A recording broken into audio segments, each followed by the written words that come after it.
couldn't wait. Hey, it's Romania Black. No, I'm sorry. I couldn't wait. I couldn't wait. I'm so sorry. I was sitting here. I was like, I really want to watch something, but I don't know what I want to watch. I thought about it and I was like, we ended episode 6 on such a cliffhanger with Livio and Wolfwood. I was like, I can't let that go. So that's where we're at. Yeah, so I don't have any comments from the other episodes yet because I literally watched episode 6 yesterday. So I'm sorry you all have to wait a week. I'm so sorry, but I couldn't wait. I was like, it felt like a two-parter. I'm like, I need to see, we had, Once Upon a Time in Hopeland. I need to see now what's going to happen in episode 7. So I'm sorry. But yeah, so we have Livio coming in, we have Blue Summers coming in, we have Wolfwood, we find out as a kid that's been hyped up on drugs is now older, but not really older, and you have Vash, who is older but doesn't seem older, and they are on this sand steamer in the middle of the desert, and then just as they think that things can't get any worse, Zazzy and Blue Summers show up, and all these Bad Lag gang members show up, and they're trying to steer the sand steamer into the orphanage. So it's just like a treasure trove of just oop of bad that has happened. And what do we do about it? I had to watch the next episode, which is exciting because I'm all hyped up about TRIGUN Stampede, but I was like, I want to see what happens. So yes, I'm really excited, as you can tell. I've got my coffee here. I'm ready to go. I'm so excited, and it's going to be a lot of fun. So I hope you all are excited too. I hope my dogs are nice. My dogs are not happy because I'm not playing with them, so you'll have to excuse them, but what can we do? So I want to give a big quick shout out over to Patreon, not only to patrons who you guys are so amazing for supporting me. I really appreciate it, but also to our philanthropy tier because they're awesome too. And they do amazing things like break ties in the polls, and they get shout outs in my videos as well as getting everything a week early, just like the other patrons. So a special shout out to our people right now supporting me over on the philanthropy tier. We have Alex Cornejo, we have Anime Annie, we got Ashy Got Snow Bitches, Anna, as well as Be Happy, Dana, Destiny Marie, Eric, Edgar, as well as Kiri, as well as Matthew Palfinier, Nameless Monster, Shimuyama, Sunspots, Trails, Translucent Min, Tyrone, Zachiel, as well as Lyndon, James Lujan, or Jimmy Lujan, sorry, Jimmy, not James, Lujan, and Aku Q. Thank you all so much for your support. I greatly appreciate it. All of my love. So yeah, that's what I got. I couldn't wait, and I was being really impatient, and I'm like, I could wait another week and watch other things, but I got a little extra time tonight, so TRIGUN Stampede it is. But we'll see how it goes, right? We'll see how it goes. So I'm really excited, y'all. I hope you all are too, but we're not gonna waste any more time. We're gonna dive right in to episode 7. We're past the halfway point. Let's get to this. And we're going to do that here in 3, 2, 1, and let's go.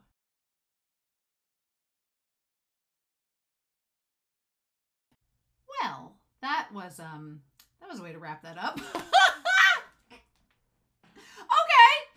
Have spoilers that I want to talk about for sure. I definitely have spoilers that I want to talk about, but yeah, wow, that was, I don't know how I expected that to go, but it wasn't quite what I expected. I'm glad that the orphanage was saved from getting steamrolled.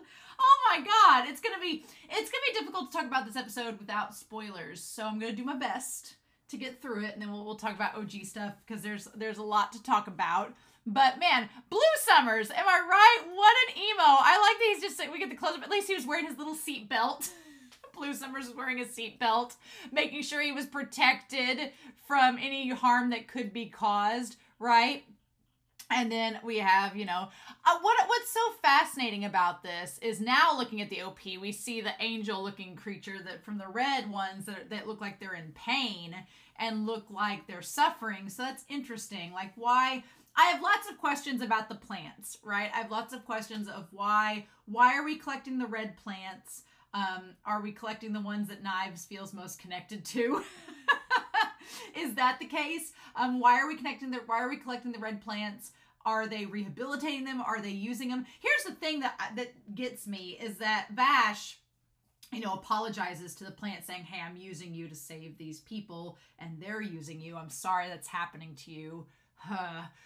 And he ends up using them, and seemingly he connects to the plants. I like this kind of a rival thing where his hands are with theirs and his face starts to take on the shape. I'm going to be curious, like, did Vash and Knives look like these angels originally? Why do they look so humanoid? What's the deal with that? Did they imprint on humanity? And is Vash going to show us a true form that he has where he looks like the angel? I don't know, right? But what's interesting is that we don't exactly still know why is Knives gathering all of the red plants. What's interesting is if they're using them for their own nefarious means, that seems a little bit hypocritical when you're talking to Vash about how your people are being used, but you're using them. So there's clearly something more there, and that's probably the biggest thing I'm fascinated about exposition wise is with the angels, with the plants. Why are they being used? What's the deal? What is Knives doing with the red ones versus the blue ones? Like, what's gonna happen with this one now that it's like ever since we saw the little egg, I'm like, what if it like unfurls like a flower and it becomes they look more like fairies than they do angels. They look more like fairies, and they're like the plants. Like, what if they unfurl? It's like Thumbelina and it's inside. And I love the mechanism of them unfurling like a plant, like a flower, and there they are. Haha. Right?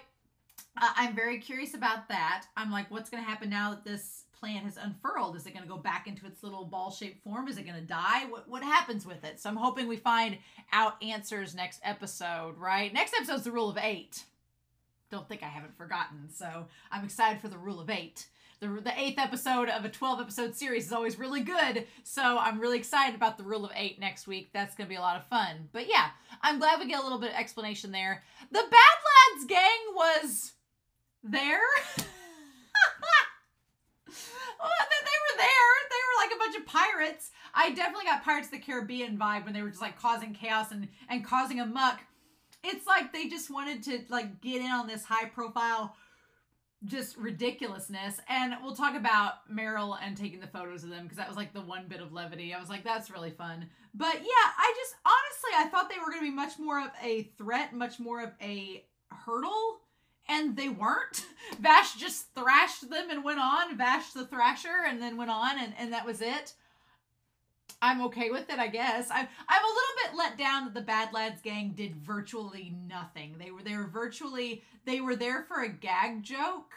And that's really all that they did. They were only there for a gag joke and to let Meryl and Roberto get caught back up with Vash. That was really their only purpose in the episode. They didn't really serve any other use or purpose at all because then they just left. So I feel like it was maybe a wasted opportunity to do something with them, but we'll talk in the spoiler corners about it. But it is interesting. The big thing, though, is the deal with Wolfwood and Double Fang Livio, called Double Fang, which again, the idea that Vash is, Nicholas says, not Vash, Nicholas. Nicholas is like, I'm not Wolfwood, I'm Nicholas the Punisher. And I was like, which, here's the thing. I like the idea that he's Nicholas the Punisher, Vash the Stampede, Nicholas the Punisher. And you have Double Fang, Livio, which Double Fang is, he's in the shadow of a wolf. He has fangs like a wolf, but he's in Wolfwood's shadow, so he's a double of him. He's Double Fang, all ties together. I felt so bad for Wolfwood because he's proven again, like, Wolfwood did not see Rollo come around back in episode 6 or in episode 5. He didn't see Rollo come around. Vash saw it and was like, I reached him, and that's when Wolfwood shot him. Here, Wolfwood sees Livio come around. He sees that there's still some of his soul left inside of him. He's just been brainwashed by this Eye of Michael cult that he ends up shooting himself to get off the ship. And for a second, I thought the episode was really just going to gloss over Livio's death and be like, really? Because Wolfwood like screams and like is sad, but he's not like anguished over him like I thought he would be. And I was like, I really expected him to be sadder about it. But again, one, there's no time. The sand steamer's heading towards the orphanage, so he really doesn't have time to grieve that much for Livio. 2, he thought he was going to have to kill Livio because Livio was trying to kill Vash, and he's like, no. And then 3, we see Blue Summers and Zazie go up to, they're like, oh, there's Double Fang. Let's take him back. We're not done with him yet. So I'm like, you're going to zombify him and bring him back to life? What? How dare? No. You know what it reminded me of? The entire relationship between Wolfwood and Livio in this, it reminded me of, and if you don't know this series, you'll be like, what? But it reminded me of Toilet Bound Hanako-kun. And in Toilet Bound Hanako-kun, crazy name, great manga, go read it. In that, there's a character named Mitsuba who reminds me a lot of Livio. And one of the main characters if Vash is Hanako-kun, Wolfwood is Ko. And Ko has this relationship with Mitsuba, and it's very similar to Livio and Wolfwood's, and I was thinking it the entire time. And it's very angsty and sad. And I was like, well, damn it. And so, yeah, the bad lads get in, causing a muck. What's so crazy is that even though Livio shot himself in the head, it's like he instantly heals. So it's almost like Livio was just trying to get the voices out of his head to where he wasn't thinking about it anymore, and he would just think about Wolfwood, or maybe he was trying to get Wolfwood out of his head. Regardless, my fear is twofold. My fear is, 1, they're going to bring Livio back. He's going to be like a zombie, only he's not going to have the memories of Wolfwood anymore, and then Wolfwood's going to have to kill him, however that has to be done. Or 2, because that's such a big, arduous task and it can't be done, my fear is that Blue Summers is going to go and like crush his skull or something. I thought it was going to happen this episode. I thought that Blue Summers was going to be like, oh, nope, Livio's coming back around. He might join Wolfwood and Vash's side and be a problem for us. So here's what we're going to do. I thought he was, I've got an eyelash in my eye too. I thought that he was going to like take his hand and go, and his head was just going to explode. I was ready for a Scanners moment. I was ready for it. I was anticipating and prepping myself mentally for that to happen, but I got this in my eye. But anyway, there we go. But in any case, that's not what we get. Instead, Wolfwood's like, this is my responsibility. It's my responsibility that he's still alive. And he's like, I've got to take care of this. He's like, I'll handle it and I'll kill him myself. It's one of those, you know what the sad thing is that you have those, again, manga and anime where characters are shipped together and the one character's like, well, I love you, so the only person that I'm going to let take me out is you, right? And that's Wolfwood and Livio. I'm like, I did not come into the series expecting to ship Wolfwood and Livio like I am, but here we are. And I'm like, oh my God, maybe I got that on my eye. Maybe. Here we go. Okay. I was just here and rub my eye the entire time. Like Livio having like the shield over my eye. But in any case, it was like just shippable moment after shippable moment with Wolfwood and Livio. I was like, and it's again, that trope of the person that's like, the only person I'm going to let kill is the person that I love. And Wolfwood takes on that task. So the one moment of levity in this entire episode is when the bad lads gang are in the basement and they're like, we're going to be on an outlaw magazine. Take our picture. Come on, girl. Is it cheesy as hell? Yes. Is it funny? Yes. Does it explain why they let Meryl and Roberto get on the ship? Because they found out they were reporters and they were going to do like a scoop on them raiding the ship? Yes. So I thought that was really funny. I thought it was clever. I'm like, I could deal with that. I just wish they'd done more. I feel like they were just there for a hot second. And then Vash was like, I'm in a hurry. I gotta go. Again, it's also a plot device used to show Meryl and Roberto that Vash is inhumanly strong, right? Not only is he not aging, supposedly, but he's also inhumanly strong. And so then, yeah, we go back to the guns, like the gun battle between Double Fang and Wolfwood. And it's just like, I like that the guns that Double Fang has make an H just kind of like the H, not only in the project name that is with the Eye of Michael, but also in the last episode, his little shoes had little H's on them. So there, and they also become a cross. There you go. But it's like big crosses versus little crosses. And then the two of them. I like that this whole time Meryl and Roberto are talking about Vash not being human. We have literally Nicholas and Livio, who are not exactly human anymore either. They've been experimented on. They've been augmented, battling it upstairs. And yeah, Livio says, I have to catch up. I have to catch up to Wolfwood. Like, that's been his driving, like, his subliminal motivation this whole time has been, I've got to catch up to Wolfwood and be with him again. And just seeing him, like, as a little kid with the abs doing the push-ups, and then seeing him as a kid, and Wolfwood's like, you're always following me around. And that little shot of them giving each other a hug, like, what the fudge? No, I'm like, why are you making me ship them so hard? Ah, it's probably good that I'm shipping Wolfwood and Livio because Vash is supposedly older, and does it make sense to ship him and Wolfwood now? I don't know. I don't know. But Wolfwood's saying it'd be better, things would be better off without you around.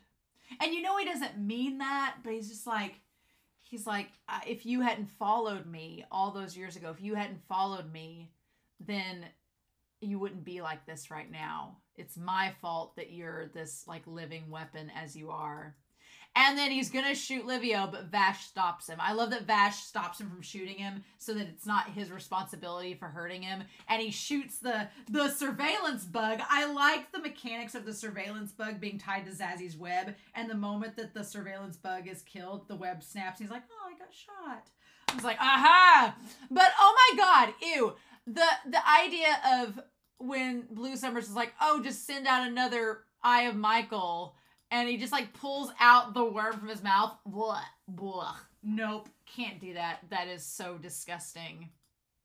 And so Vash, trying to help Wolfwood, being like, there must be something that connects you two together. And Wolfwood's like, shut up! And then he sees it's the lighter. Like, he still remembers how Nicholas taught him to like fling the lighter. The expressions they give Wolfwood and Hosoya's voice acting are so good. I love Hosoya as Wolfwood. Like, Hosoya has a tendency with his voice acting to be he's very stoic, but he's also has so much pain in his voice. Like, I think of Reiner in Attack on Titan. He's so good at emulating pain in his voice and melancholy. And that's perfect for Wolfwood in this. And I'm like, oh, Hosoya, you just get my heart and sling it around. And then, yeah, he has a little lighter. And the fact that they're just like all next to each other, like, what the fudge? And then he slings the lighter around. Also, I said this in the reaction, but Wolfwood's actions of like slinging things and making it all very show-offy, the fact that he's a kid that's become this adult makes that make so much more sense. I love it. And then, yeah, him going after Livio and putting his hand over the gun. And Roberto calls him Undertaker, but no. And he fires at the headpiece to like get it to make him like come back. He's like, wake up already. Oh, his expressions. He smells the smoke and thinks of Wolfwood. And when he says Nico, it's like Wolfwood's like, oh my God, that's you. And then he realizes and says, remember who you are. So then we get this little like flashback, this weird brainwashing flashback. Says, kill all who stand in our way. And it shows that Livio has killed all these people like in his training. And that'd be enough to drive you crazy in itself. But then he says, based on the absolute veneration, fueled by complete sacrifice. Now, the guy that we see here looking down at Livio, I don't think that's William. I don't think that's Priest because he has hair, right? It looks different. It doesn't look like him, but he has like a cross on like he's a priest too. So interesting. And then we see Livio looking at himself in the mirror, the perfect executor. And we see him in the mirror, but then we see this reflection of him and it looks like a monster. It like has all of this, like, he looks like a Frankenstein in the reflection where he's this monster with all this crazy hair and stuff. What the fudge? We are the Eye of Michael. So I don't know if that's what he's going to become after Blue Summers and them get him back. I don't know what that is about, but he freaks out because he can't stand what he sees in his head. And then he shoots himself. And of course, Wolfwood's like, no. But there's no time to think about it because everybody's trying to stop. My only qualm. Okay. I had a couple qualms with this episode. One of them was that the Bad Lads gang did essentially nothing. The other thing is, and this is just a little technical thing, but it's like the announcers on the radio are saying that the ship is going towards Hopeland, which would make sense because that's the location. But the map on the screen specifically says Hopeland Orphanage. Like, you have to be reminded that the orphanage is in Hopeland, and it's the cheesiest thing because I'm like that town don't care about that orphanage. It's not the highlight of the city, or maybe it is. Maybe Hopeland is only known for its orphanage. Maybe I've missed something. But it just looks so cheesy. I don't know. I was just like, stop. And then of course, that's when Meryl and Roberta are like, something's wrong with the ship. I'm like, no shits, Sherlocks. You gotst it. And so then Legato, or Blue Summers. Blue Summers. Lack of faith is the real problem.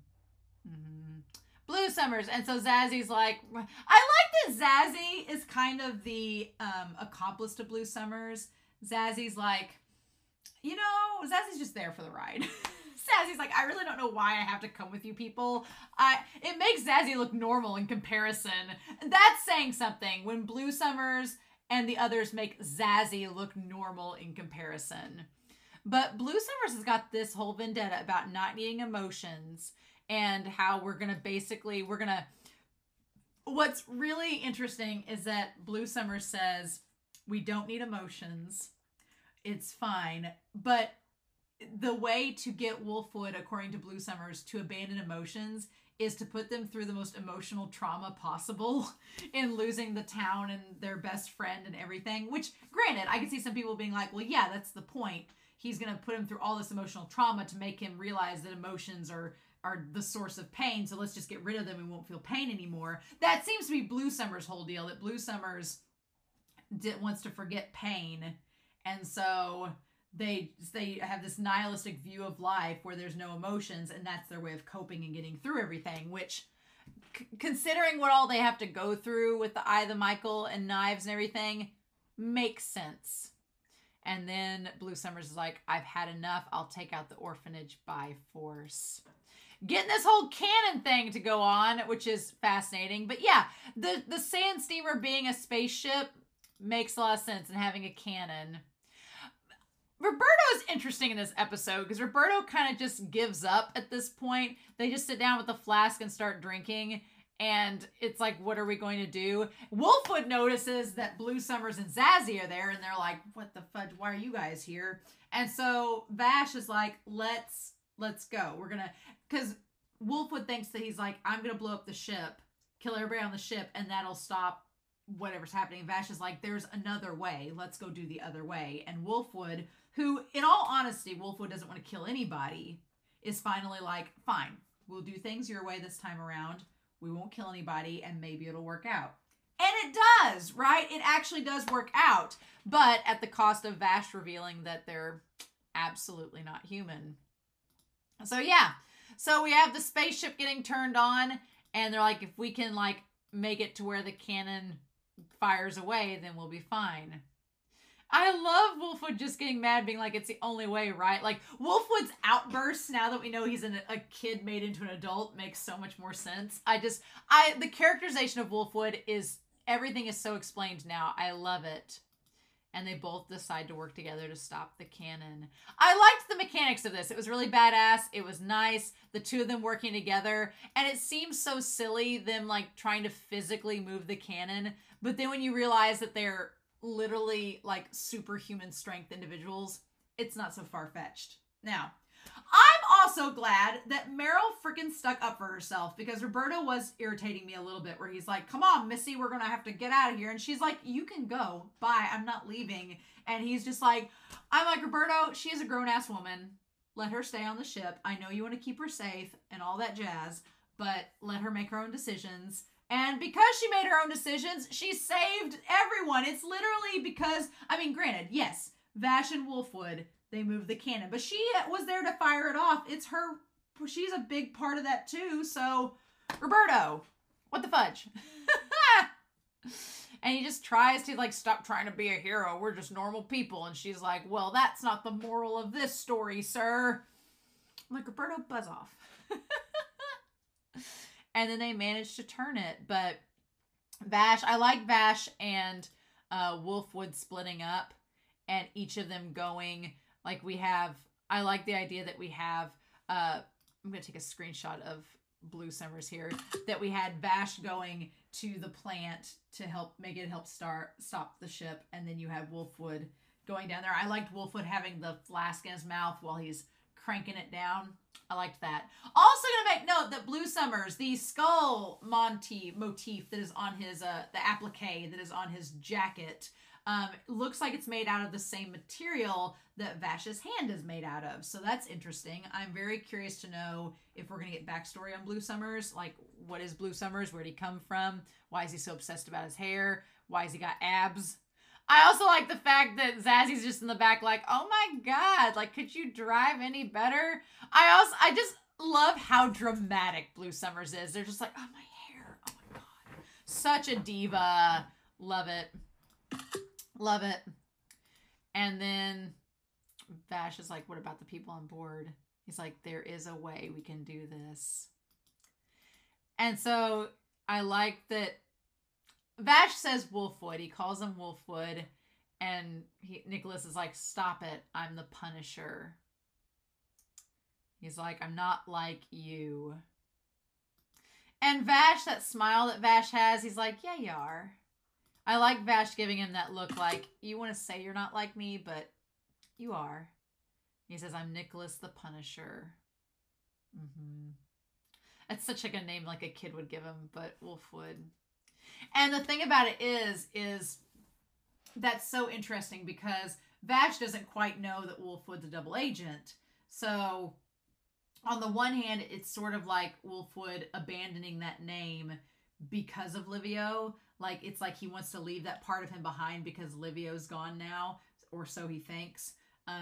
But then the other part of it is like, he's kind of being honest with Vash and saying like, oh, you saw I was just Nicholas D. Wolfwood. No, I'm Nicholas the Punisher. That's my role in the Eye of Michael. That's what I'm doing. You just don't know yet. So, but the episode's called Wolfwood. So is it, I want Nicholas to call himself Wolfwood by the end of the series. I don't know if it's going to happen this season or not, but I want him to. And Vash to keep calling him Wolfwood, being like, you can't forget who you are. Right? So yeah, they end up going and stopping the cannon. Well, the cannon fires. They end up saving the ship. Everything. It's great.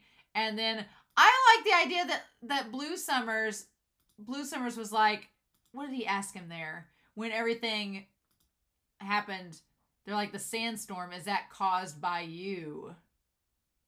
Like, did you cause the sandstorm? Is that your doing? And Zazzy's like, of course not. Can I go home now? I love Zazzy being like, why'd you bring me along just so you could use my surveillance bugs? Can I go home? Can I go?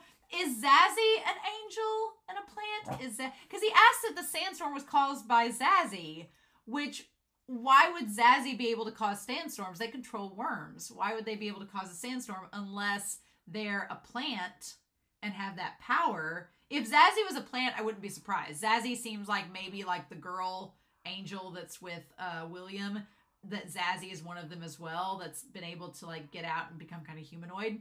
So is it possible that Zazzy is an angel but is working alongside them? Maybe. I think the sandstorm was caused by the plant inside the ship, and so that would connect Zazzy with the plant. So that's the only reason I think that, but we're probably going to find out eventually in the series. But then, yeah, he's like, we got to go pick up Double Fang. They're probably still of use. So sad. And then, yeah, of course, the gang's all here. They find Vash with the angel. I love the idea that when he turns around and the angel looking very Avatar, right? And having the eyes like the girl, right? And I love that its wings are the little petals that have unfurled. So I'm like, is it going to go back to the center of the ship and like curl back up into a little ball? And then, yeah, Vash taking his hands off of them. Yep. And he has the same markings as the plant. Ooh. Uh-huh. I want explanations. I want explanations. I want answers. I want lots of things. My dog wants me to play with him. Lots of fun times. But I have some spoilers I want to talk about. But this episode was a lot of fun. It's just the cliffhangers. Now I want to watch episode 8. But, drop it.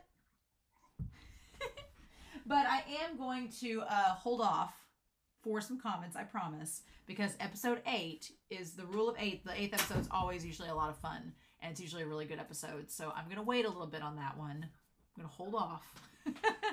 I'm going to hold off on that one until we're closer. So until I get some comments and hear what y'all have to say about some of these last episodes. But I'm super excited.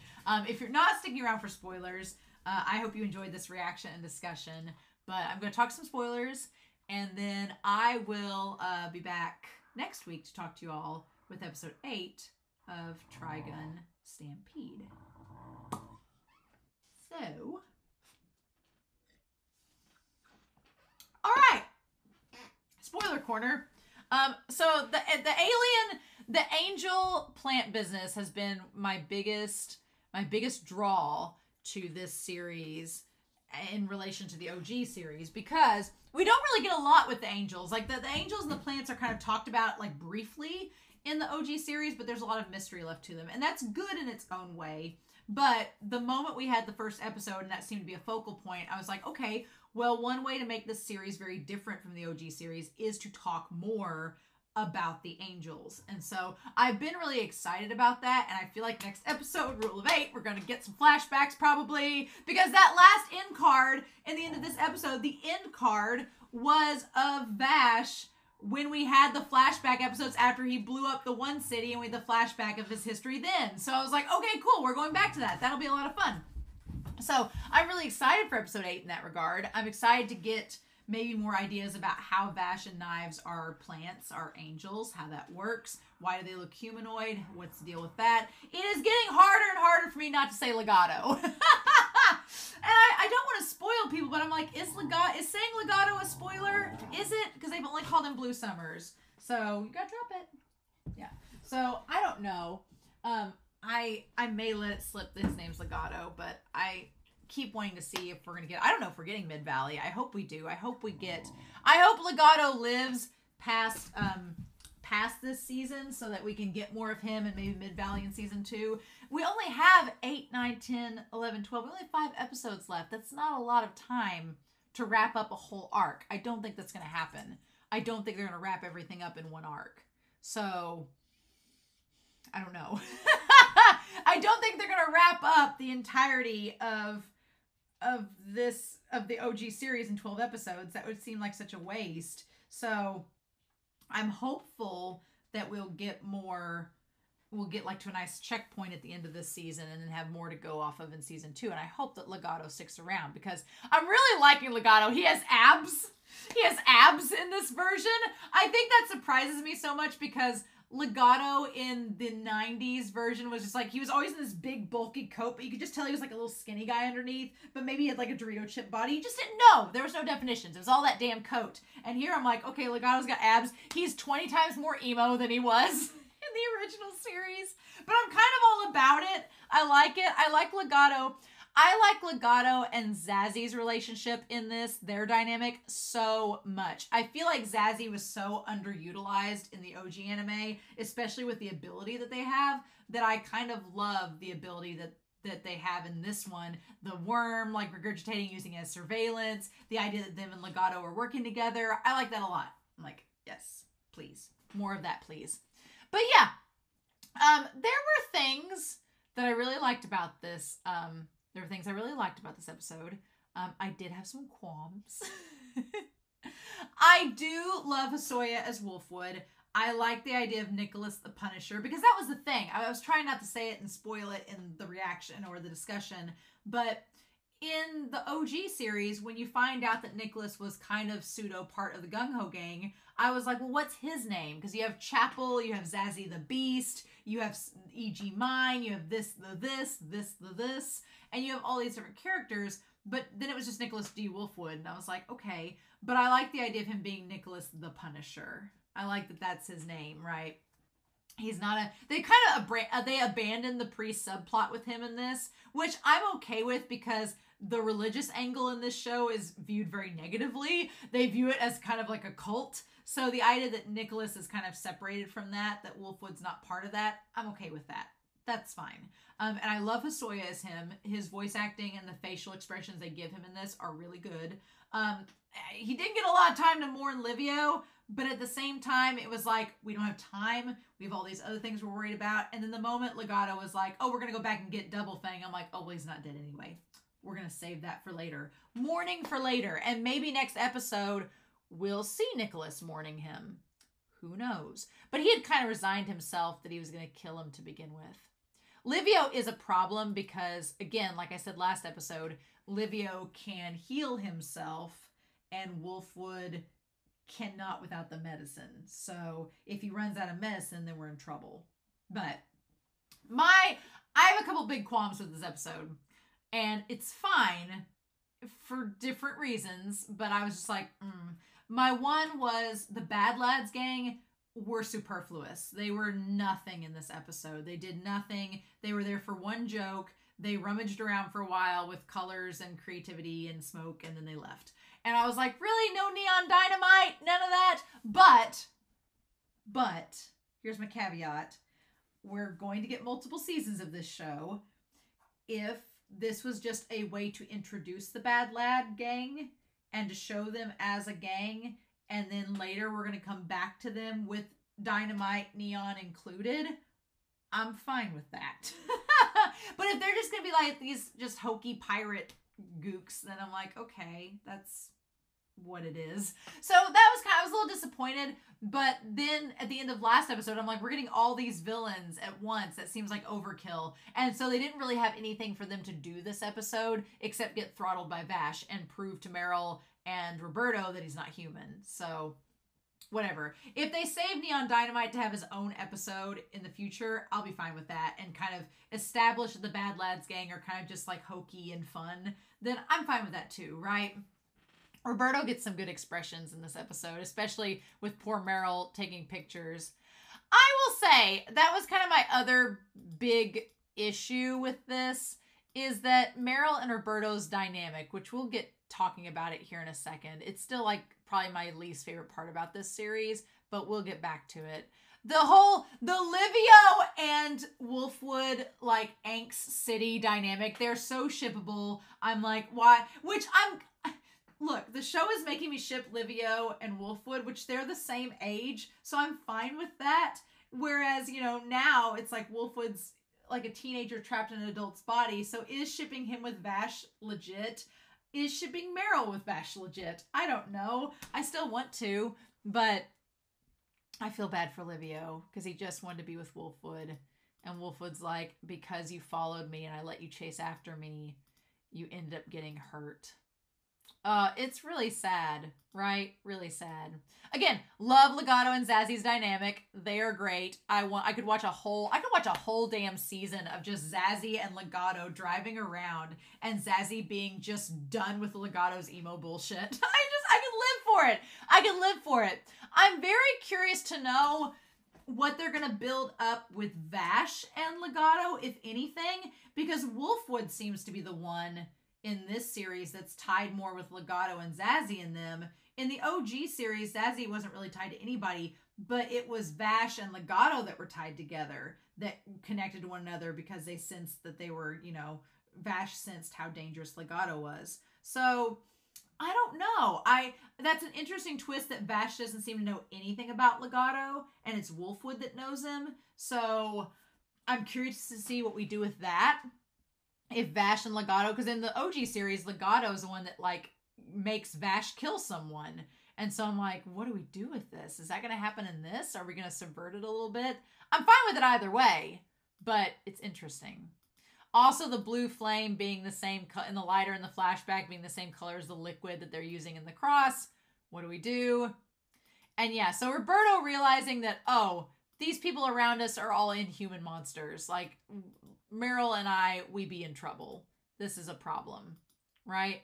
My thing is, we saw the one guy who was talking to Livio with the cross and the coat on. That is not William. Is that Chapel? Because they said Priest William, so it would not surprise me if there were multiple priests in the Eye of Michael organization. Is the guy in the shadows that's been training Livio and trying to brainwash him, is it Chapel? Is Chapel and William related? It wouldn't surprise me if Priest William was like all hung up on Wolfwood and Chapel was with Livio. That'd be a cool subversion. I don't know, but that doesn't seem like William there. And then you had him looking in the mirror and seeing himself, like seeing the light flash, and then he looks like a monster. Like he looks like Frankenstein with the crazy hair and everything. What the fudge? And like the saw coming out of his head. What the fudge? The Eye of Michael. Or is that supposed to be knives? I don't know. Weird. Very weird. But yeah, so they decide to go after and stop the ship. And then Legato's talking about the lack of faith is the real problem, that he needs to become a true believer. I'm like, Legato has drank the Kool-Aid and then some. Legato is swimming in a fountain of Mondo and is just like he's ready to ride or die for knives till the ends of the earth, right? Yes, please. Okay, so my biggest qualm with this episode, and again, it ties to Roberto in general, and I'm just gonna say it because otherwise it's gonna drive me crazy, but like, I was ready to just throttle Roberto when he was trying to tell Meryl what the fudge to do. I was like, leave her the damn alone. And I understand that he's like, well, I'm just worried about her and we need to get out of here. It's too dangerous. But I'm like, you shouldn't have let her on the ship then. Like, I could sense that he could tell that the Bad Lads gang weren't that dangerous. They were just a bunch of punks. But he let her on the ship regardless, knowing that something bad could happen. And then it's like, and my thing is, again, I'm going to compare it to the OG series because it's what it's based off of. In the original series, Millie would not have done that to Meryl. Usually, Meryl is the one that's like the level-headed, like quick-witted. She's thinking about everything and she's like, okay, we need to do this, we need to do that. And Millie's like, well, what do we need to do, ma'am? And she's like, well, we're going after Vash because of this and we're thinking about this. But Meryl she was impulsive in the original series, but she also thought things out. And she had a reason why she was doing certain things. And Millie, her companion, was not only supportive of her, but she also worked things out alongside her. And they were all both very resourceful. And it does bug me a little bit that Meryl is treated like such a little kid in this series. And I get people be like, well, she's just a recent graduate. And I'm like, and maybe that's the problem. Like, they didn't have to make her that young. In the original series, she's like 26. She's like in her mid-20s, has a steady job, is a strong, independent woman, and she knows what she wants, and she goes after it. And I love Meryl's character. And here, they do, like, regress her a little bit to be like this helpless girl. And while I like that she stands up for her damn self and tells Roberto, screw off, I'm going to stay here and help my friends, she shouldn't have had to do that. My point is the writing did not have to go there because in the original series, it doesn't. So that's the thing. In the original series, they're strong, independent women who are smart and figure things out and are resourceful. And yeah, Vash has to save them a couple times, but they're not looked down upon. Vash doesn't look down on them at all in any condescending, mansplaining way at all in the series. Not really. But here, Roberto gets like that at times, and it's like, it just makes me like, And I feel like if anybody tells me that he's not mansplaining, you better damn well be a woman. Because if you're a man telling me he's not mansplaining, I'm like, well. It's kind of like when people are like, oh, there's nobody bad in my family. I'm like, you might be the one. No, I had somebody in the comments be like, I don't think that he's mansplaining. And I'm like, are you a man telling me this? I feel like Meryl gets treated a lot more like a young, naive kid, and she may be that, but that's kind of my point. In the OG series, she's not a young, naive kid. She's resourceful and she's been around the block enough to know her salt and be able to figure things out. And I wish that this series would let Meryl be more of that. The OG series didn't really have that naive, like, oh no, what we're going to do. There were extra characters that were in that boat, but not the core characters. So I kind of wish this series would do that a little bit more with Meryl, but maybe we'll get there. She's standing up for herself. maybe girl will be able to get on par with OG Meryl at some point. I would honestly love that. But yeah, I like the idea of the cannon and how we tie it to the ship. The angel design is amazing. I love it. It's beautiful. It's a lot of fun. Zazie just wanting to go home is the best. I love Zazie just being like, can I leave? That also sets up a little bit with Zazzy's character because it's suggesting that Zazie would very well be willing to leave Legato if it came down to it. So I just can't wait for Vash backstory, and I think it's coming next episode. I'm really excited about that for episode 8, my lucky number. I'm super excited for Vash backstory. Are we going to get Wolfwood grieving? Is Wolfwood going to keep being called the Punisher? Is Vash going to reveal that he's an angel? Is he going to tell his story to Meryl and all of them? How's this going to work? I'm just really excited about it. So, but I'm also excited to know your comments down below. I hope you all enjoyed this reaction discussion. I'm super hyped for this next episode, but I'll wait a little bit, get some comments, and then we'll come back and see what happens. So in the meantime, I hope you all have a wonderful week. Please stay safe, take care, and yeah, I'll be back real soon with more of Trigun Stampede.